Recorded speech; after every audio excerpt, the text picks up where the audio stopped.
Good morning, good afternoon, or good evening, depending upon where you're listening. Thank you very much for tuning in today for our fourth virtual coffee chat with a science diplomat. We are very excited to have Anouk De Bast, the head of science office at the Swiss Embassy to the United States in Washington, D.C. Welcome, Anouk, and thank you very much for joining us today. Hi, Daria. Thank you very much for having me. Thank you, Anouk. I am Derya Büyüktanır Karacan. I am the program manager of EURAXESS North America, and also a visiting researcher at George Washington University, the Elite School of International Affairs. And today we are hosting a science diplomat who represents Switzerland. Switzerland is different from many other countries from various aspects. So let's drink our coffee again today and talk about Anouk's career path, science and technology partnerships, science technology innovation networks, projects, and various topics on science diplomacy. So before we get started, I want to invite our audiences to write their questions in the chat box, which we will get towards the end of our chat. So Anouk, welcome again. You are the head of science office at the Swiss Embassy to the US in Washington, D.C. So would you like to share a bit about yourself and your career path with us before we talk about your office and your country in detail later?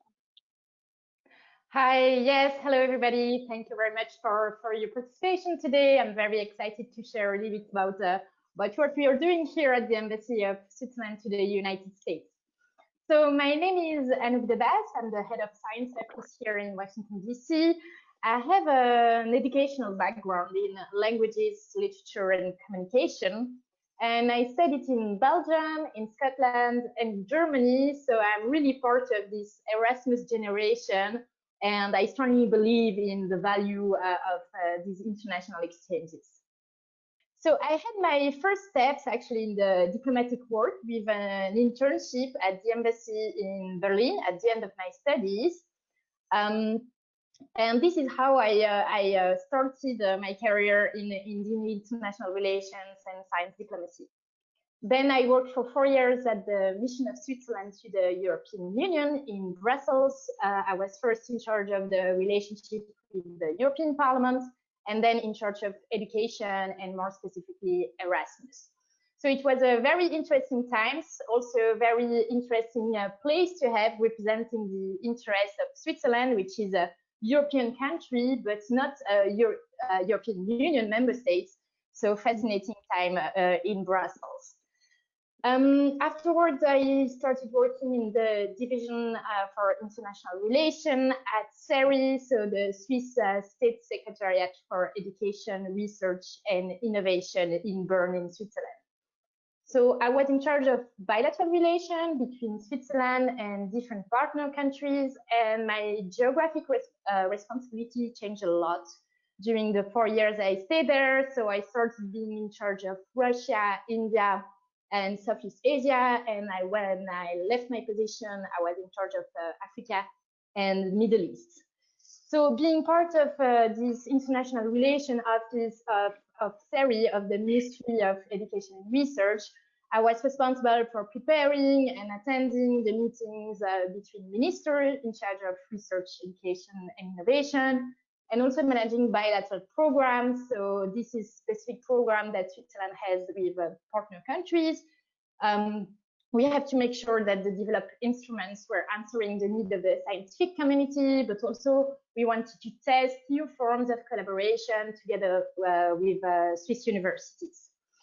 So now I'm heading the science office since September 2019. So my portfolio includes education, science, and research, but also something that not all the science diplomats in Washington, D.C. have. I'm also in charge of space and apprenticeship.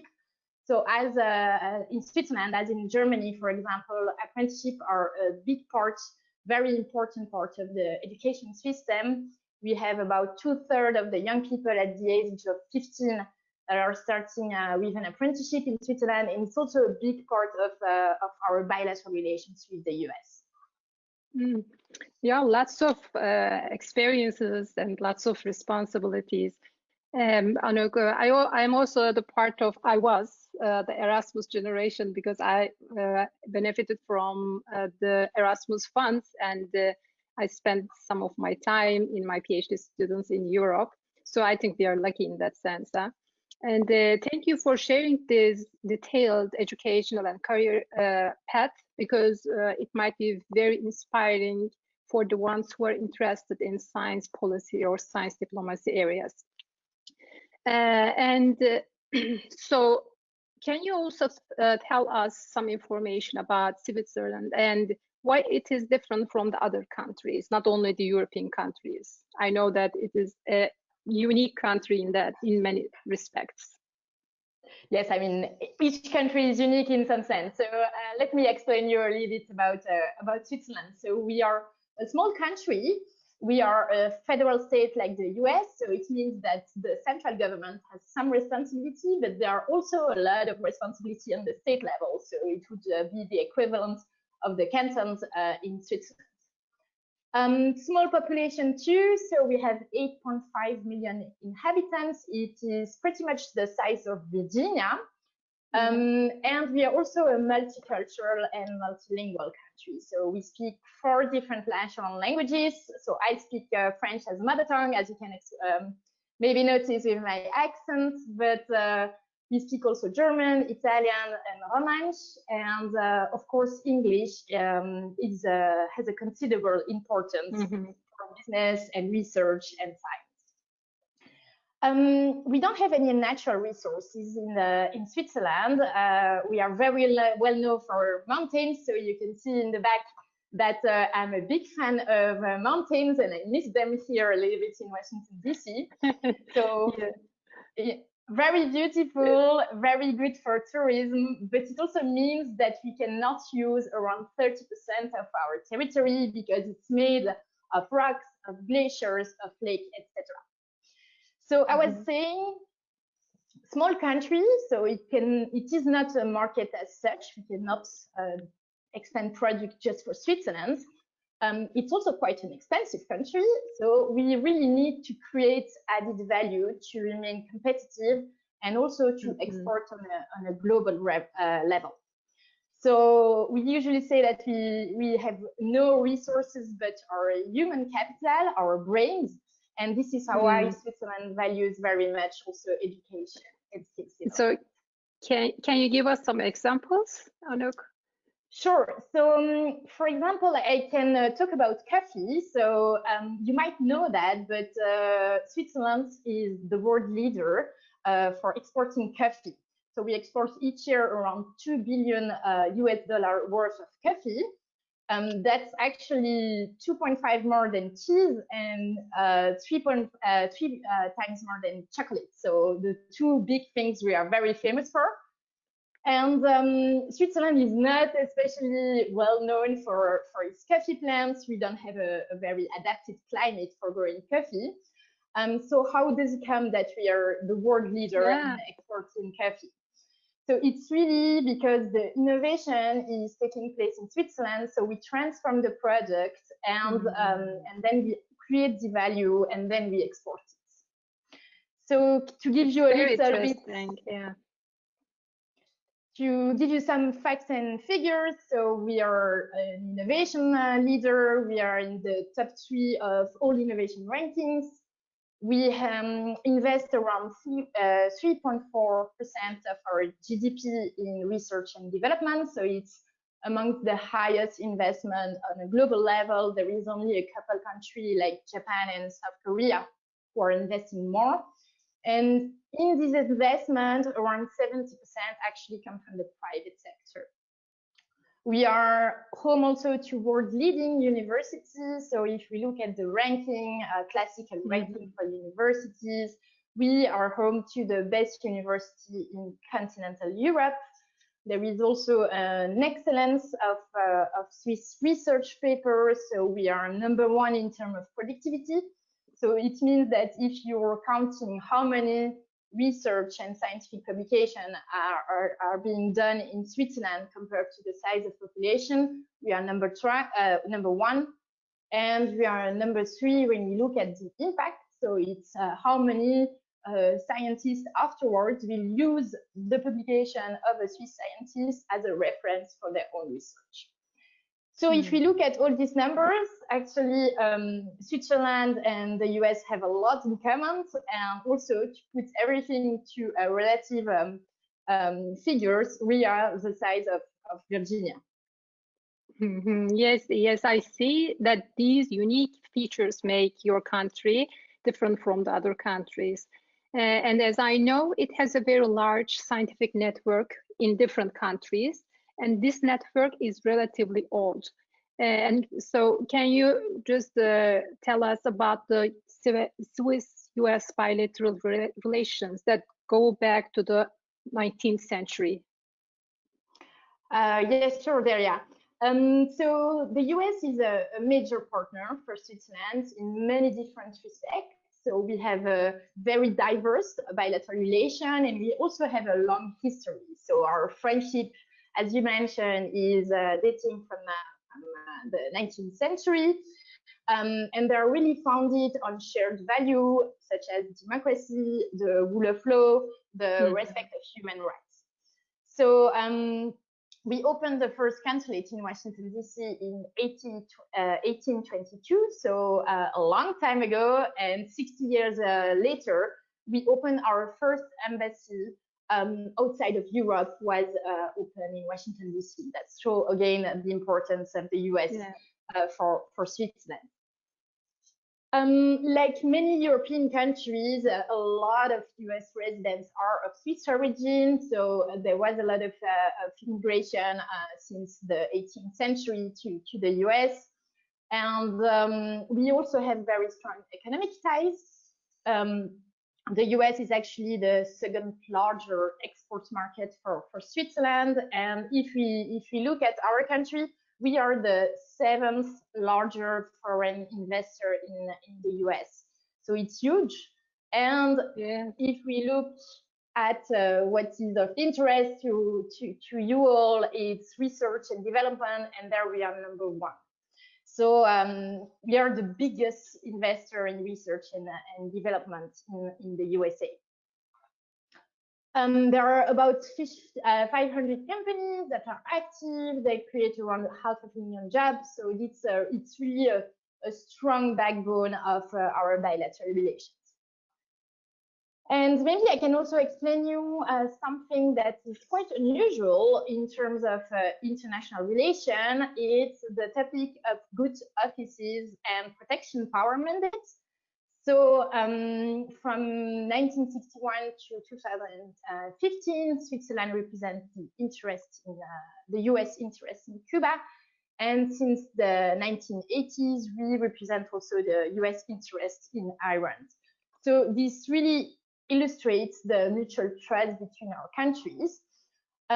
So what does it mean concretely for the people who are not familiar with this very international law topic? So Switzerland is very well known for its neutrality. We don't belong to any power bloc. We don't pursue any hidden agenda. And we have a long tradition of these so-called good offices. They play a key role in our peace policy. So it's a term that is defined under the UN Charter. So it's in international law and international relations. And we are basically safeguarding the interest of another state, so in this case, the US. And this involves, for example, taking on some consular or diplomatic tasks in the event that 2 states have broken the political ties. So it allows states to maintain a low level of relationship even when the political links are broken. So it's a very easy way to transit to science diplomacy, because one of the core definitions of science diplomacy is also to maintain discussion discussion channels, and collaboration between two countries when all political links are broken. For example, scientists continue to discuss together during the Cold War, the US and the Russian scientists. So it's also something that's really beautiful about science, very open, no borders, and with a channel that allows to keep on the discussion. Yeah, I think this example that you shared with us is also very important in terms of science diplomacy. Science diplomacy is also a new topic, but these cases, when we share, we understand better, the concept better. And you are the head of the science office in Washington, D.C., Anouk. And as I understand, your office has lots of responsibilities, but what are your priorities? So the priorities of the science office, I could talk about 4 topics. One is really to strengthen the cooperation and the bilateral relation in education, research, innovation. We also spend a lot of energy in showcasing Switzerland. So this is marketing or communication, if you wish. So we want to show Switzerland as an excellent hub for education and research, and promoting also this exchange of ideas between scientists and policymakers. A third point is reporting. So we analyze the development in science and technology in the USA, and we report to Switzerland what's happening, what are the big topics of interest, etc. And the last point is we have a couple of mobility programs that we implement at the embassy. So they include Fulbright, which is a very well-known US program, but also Think Swiss, which is a bilateral program for research stay in Switzerland that is available for American students. Thank you, Anouk. And I just want to remind our audience that we are also sharing the links related to the topics that you are talking so that they can reach them from this chat box, or later on we are going to send all of these links that we talked today in the follow-up email, because they are very, I think, important sources for our future research or, our own interests. So how did your country start and develop a network of science attaches to safeguard the international competitiveness of Switzerland's science and innovation knowledge? So yes, we do have excellent relations in education and research between the US and Switzerland. There are already a lot of cooperation, a lot of partnership taking place without the need of an embassy. But the Swiss government really values science diplomacy and still believes in the importance of and the relevance also of having a strong presence here in the US. So if I talk a little bit about the history, how it started, why are we here? So in the year following World War II, the US was seen as a model in the promotion of research and development of new technology. So the Swiss ambassador back in 58 already decided to hire a science attaché. So it was the first science attaché for Switzerland, but also the first in the world. So he had different tasks, including reporting, but also staying in touch with the Swiss scientists that were here in the US. And it was a really very positive experience that happened here in Washington, and it led to the creation of 2 other posts in the late 60s, so one in Moscow and one in Tokyo. So slowly but surely, this number of science attaché grew into a network, basically because of globalization and the increased mobility of researchers. So people were going to place where before they wouldn't go.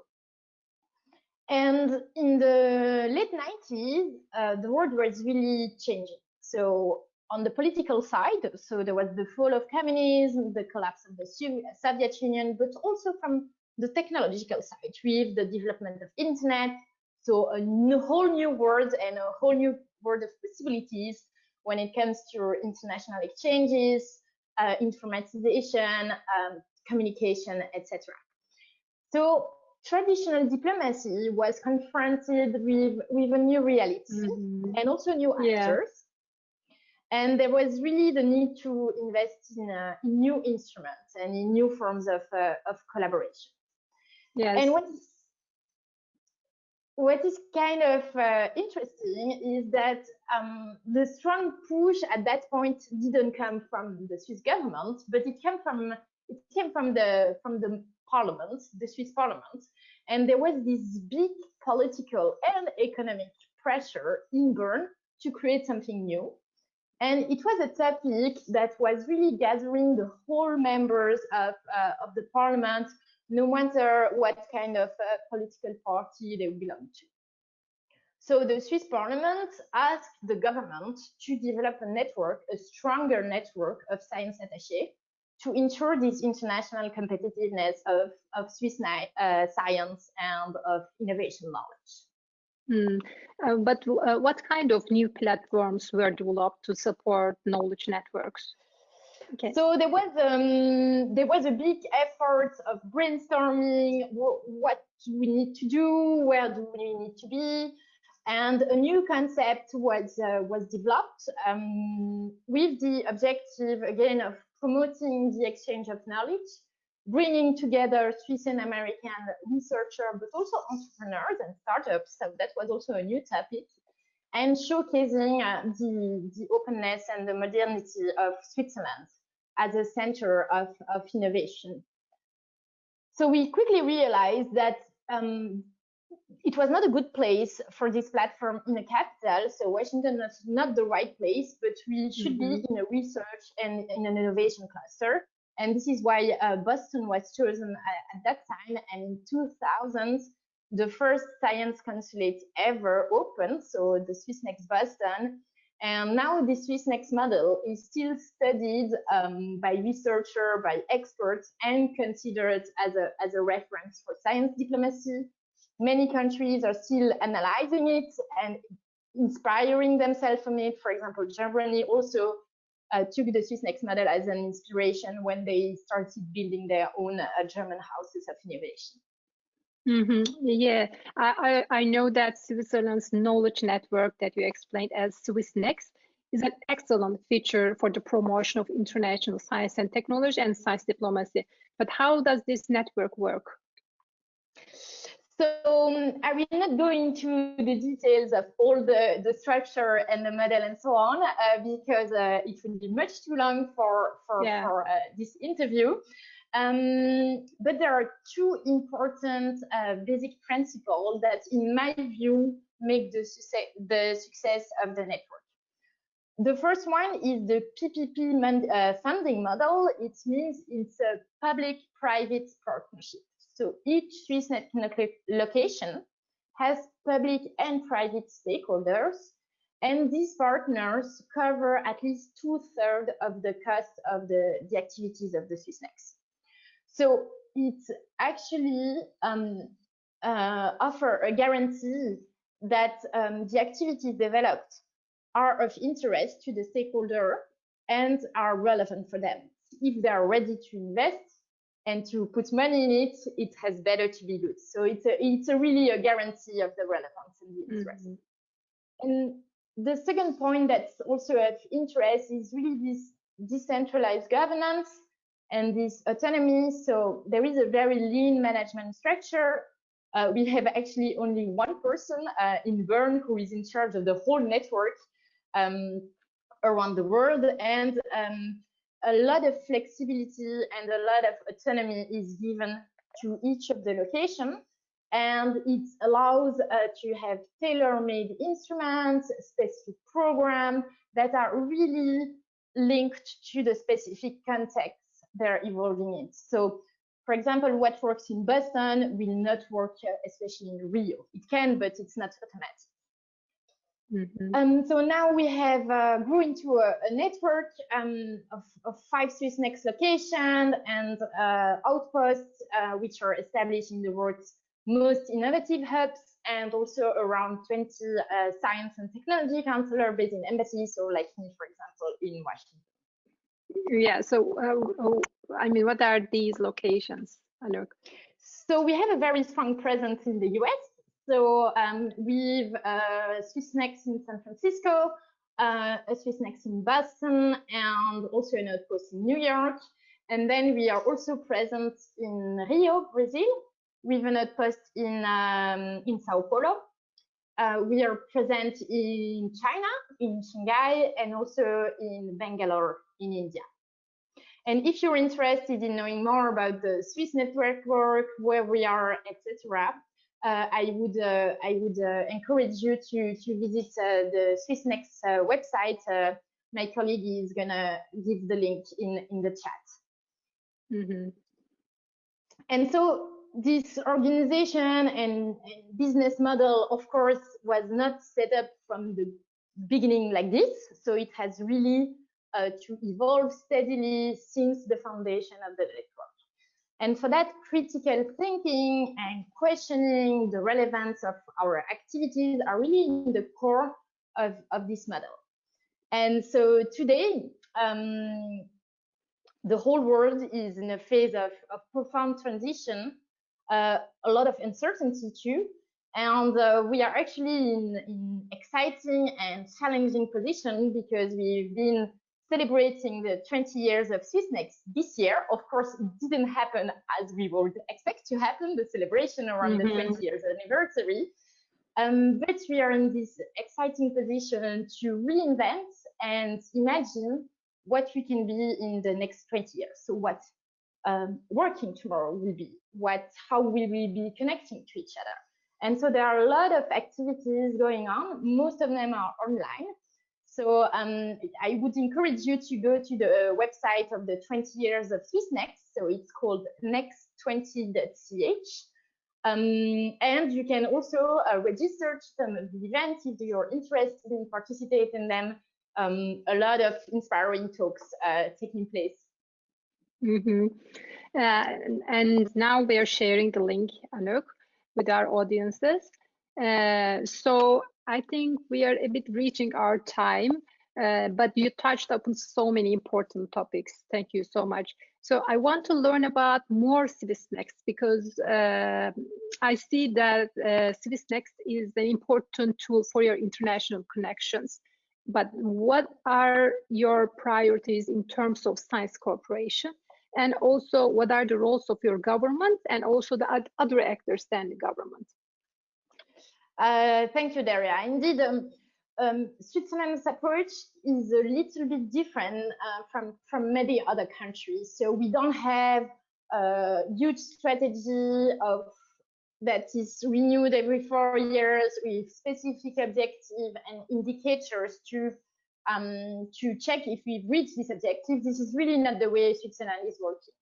So we have basically a vision, which is an ambitious vision, because we want to continue to occupy a globally leading position in education, research, innovation. So we want to remain at the top, and it's actually more difficult to stay at the top than to achieve the top. So it really takes everybody a constant care of the whole system to be sure to remain at the top. And the key factors for implementing this vision is actually not the government in the center, but committed and international active actors. So they can be universities, they can be funding agencies, they can be research clusters, mobility agency, and they are really at the center. And they developed their own activity and strategies in full autonomy. So it's this bottom-up principle is really at the core of the whole system of education and research in Switzerland. So you would think, well, the government has nothing to do then. No, of course. So the government's role is really to ensure that we have the best framework conditions so that the actors can do a maximum activities that they want to do. And also another very important topic, of course, is money. So the government is responsible to make sure that reliable and predictable financial resources are available for all the actors. But without them, so without the funding agency, without the university, nothing happens. So they are really the key elements in our vision. Yes, thank you. I mean, I'm learning a lot. This question will be my last question, Anouk. So before ending our chat, I just want to ask a question on how you dealt with COVID-19. It's one of the hot topics, you know. And do you have good initiatives or projects you want to share with us? Thank you, Dara. Indeed, I mean, the pandemic is a real challenge for all governments, would it be at the local level or on the national level, also for the international organization. So I would like to highlight 2 points, if I have enough time, to illustrate how the pandemic was actually an opportunity for creating a new solution in Switzerland. And the first one is a very policy element. So it's the creation of a science task force. So in Switzerland, we don't have a very well-developed tradition of science advice mechanisms, like the UK, for example. The UK are very good at it. Science is usually very well respected between the Swiss politicians, but there is no formal mechanism to advise the government.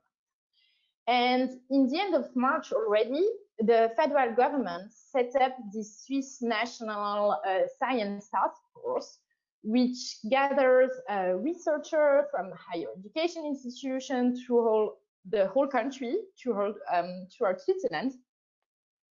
And the government wanted to exploit the potential available in the Swiss scientific community by working with scientists to find the best approaches to overcome the pandemic. So this task had a couple of role and a mandate, advising the public authorities, making sure that impartial scientific advice is given, also informing the public, the general public, about the latest scientific funding. And it's an independent group. Participation is voluntary. They are not paid for that. It's also a guarantee of the impartiality of the information.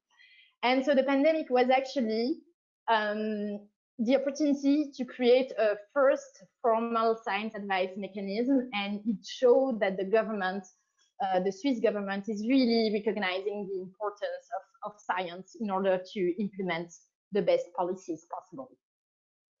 Yeah, it's a really very good example for science advice mechanisms. And do you have another example that you can share with us? The second one, we still have time, yeah. Yes, so a little bit more technical example, and it's the development of Swiss Cabbage, which is actually a tracing app to trace infections between the people. And it's an app that was developed by the two Federal Institute of Technology together with Google and Apple. So it's a topic that has been tackled by many different countries. There have been different kind of trials to develop such apps, and it's very sensitive everywhere. So many countries, it's complicated because you're talking about data collection, you're talking about data storage, you're talking about sensitive data because you're talking about personal data and health data. So it's really one of the most difficult apps that I believe you can develop. And the final result was actually the result of a true scientific collaboration project between different research universities in Europe, and the efforts were led by Swissnex. It's also a model of academia-industry collaboration because when you develop such a product, you need to involve all the actors along the value chain to develop a sustainable solution. So if you develop something and you don't consider the big tech companies like Apple and Google at the end, and they decide if the system is going to be compatible with their platform. And in the end, if you don't have the discussion from the beginning, with them, you end up with a product that cannot be used. Mm-hmm. It's also a very transparency of the scientific development. So the code has been developed open source. The government actually asked the people in Switzerland to hack the system, to hack the application while in its testing phase, because we really want to create trust and to be sure that the product developed was answering the needs of the population. And finally, it's an example of vulgarization of science. So developers really explained, would it be on television, in the newspapers, through social media, all the details of for a non-scientific audience. So if you're not an IT specialist, and even if you are an IT specialist, you might not understand all the tricks behind these apps. So of course, it's only one part of the answer to the pandemic. It doesn't solve the pandemic as such. And it's still hard work to convince the population to download it. But compared to what we've seen in other European countries, we had very good results. So around 25% of the Swiss population download the app. And it's still not enough to ensure maximum efficiency, so it's still work ongoing. Oh, thank you. I mean, this is also a very good example. I mean, I have heard nowadays, but unfortunately we have to end our chat. And so thank you, Anouk, for this very vibrant and engaging talk. And you shared very interesting information and good examples on Swiss international cooperation with us. I mean, it was not only about the US, so you talk about a bit more deeply on the science diplomacy and science technology of your country, or of Switzerland. So I want to share my takeaways from this very fruitful conversation and perhaps let you some time to review the questions asked by the audience. Switzerland is among the top runners for innovation, as you explained in detail, and it positioned itself in a long-standing tradition of neutrality in international affairs. I can share 2 websites with our audience as well on the latest data on innovation score of the countries. These are Global Innovation Index and European Innovation Scoreboard. And Switzerland has ranked top of these 2 indexes. Also, as you mentioned, in R&D, research and development expenditure has been exceeding the symbolic threshold of 3% of GDP, and much higher than most of the EU member countries, as well as many developed countries. Switzerland scored particularly well for innovation in knowledge and technology outputs. You have shared very interesting examples with us. And the Swiss scientific network is relatively old, and it has positioned many science diplomats in more than 20 countries. And you specifically mentioned the Swissnex platform, which operates in Boston, San Francisco, Shanghai, Bangalore, and Rio, the cities with outstanding, vibrant science and technology activities. To date, it employs science counselors like you, science diplomats sent out in embassies worldwide. And the Swissnex network has advanced a strong identity, and it has become a reference in the international arena and a model for science diplomacy of the other countries. We can say that they are the matchmakers for bilateral relationships.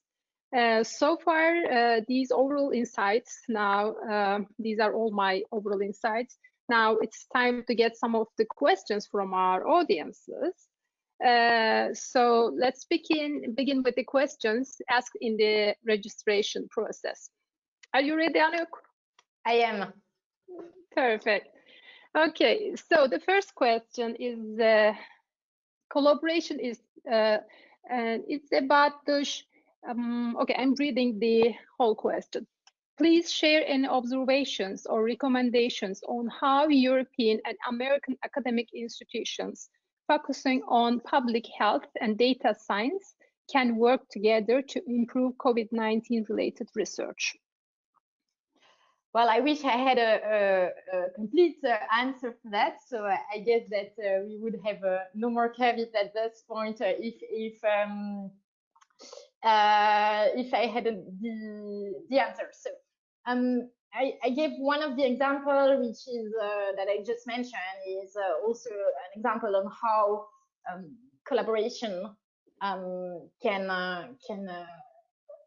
collaboration between universities, collaboration between research institution and private industry can really provide answers to fighting the pandemics.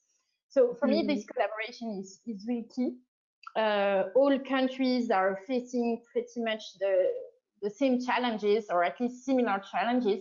And I personally believe that we can go much further and achieve much more by working together, by sharing the results with other scientists, and in this sense also open science and open data are key. Thank you, Anouk. The second question is, what are the best resources of research and funding opportunities for academic positions in Switzerland? Okay, so the EURAXESS website and newsletter is usually also giving research opportunities in Switzerland, so don't hesitate to have a look at that website. And there is also specifically about Switzerland a website which is called myscience.ch, which gather open position in Swiss universities, and basically you just have to apply. So in Switzerland, 50% of university professors don't have a Swiss passport. 75% of PhD students are not Swiss. So when Swiss universities are hiring, they really don't look at the passport. So they really look at the profile, at the career, at the excellence of the candidate, and not at the passport. So I would recommend you to visit those two websites and check if there are opportunities that are suiting, that are a good match for your profile, and then apply for it. And when I look at the questions in our chat box, there is one very related question to this question, and one of our audience asked, can this webinar or your office also help senior academician, physician, scientists interested in finding an academic position in Switzerland and submitting grant into the Swiss system? And can you help also in finding the salary scale for a professor or in a given medical field in Switzerland? I hope it's a bit detailed question, but you can just cover the general. I mentioned the two websites. So our office, we usually don't do really one-to-one matchmaking for scientists interested in working in Switzerland. Regarding the salary, to be very honest, I cannot come up with a specific number. I know that generally speaking, salaries in Switzerland are pretty high, and members of universities and scientists are really very well paid. So that's on the good side. I'm sorry that I cannot give you an exact number.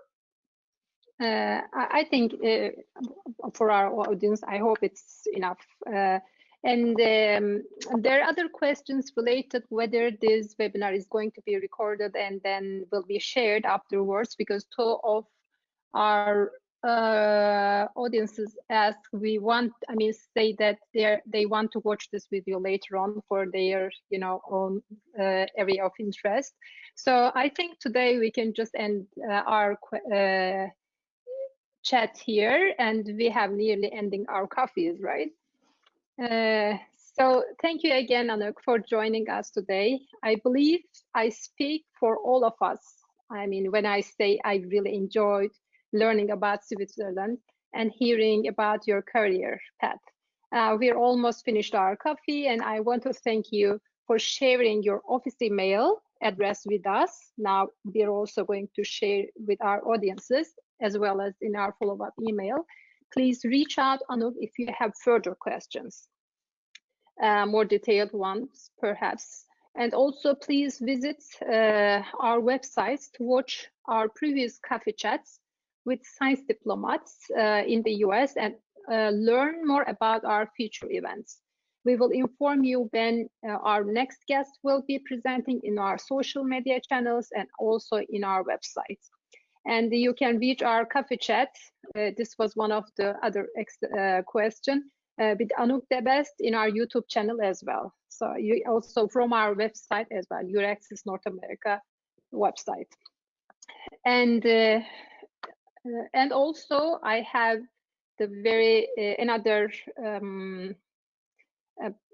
thing that I want to share. Also mark your calendar for our annual meeting of European Scientific Diasporas in the North America that will take place on the 10th of December. We will have a great opportunity to discuss with the European scientific diaspora leaders on the importance of the mobility of researchers and the effects of COVID-19. So Anouk, thank you so much again for joining us today. I also want to thank all of our audiences, and we hope to see you when we host our next guest. Have a nice day. Thank you, Daria.